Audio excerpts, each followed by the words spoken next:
Hello. અરે હમણાં થોડું હા ગામડે આવ્યો હતો બાપુ, થોડું કામ હતું તો ઘરે પ્રોગ્રામ હતો તો. પેલા પિયુષભાઈ નો ફોન આવ્યો હતો અત્યારે? ના ફોન નહીં આવ્યો બાપુ મારી પર કોઈનો હજુ.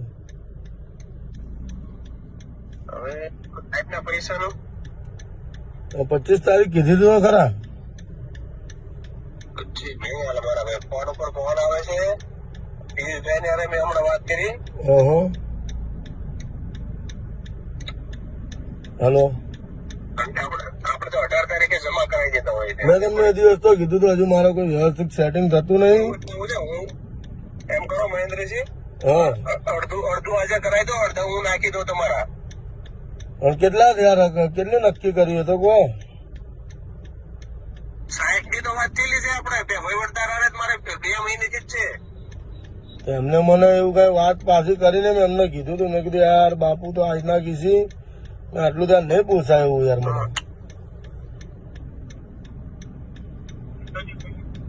તમે અત્યારે એમ કરો, મારે સાંભળો, અત્યારે 30 જેવા કરાવી દો. હા તમે પૂછી લો, તમે જે છૂટક ઓલાના આપેલા છે ને એના પૈસા પતી ગયા ભાઈ 15 તારીખે.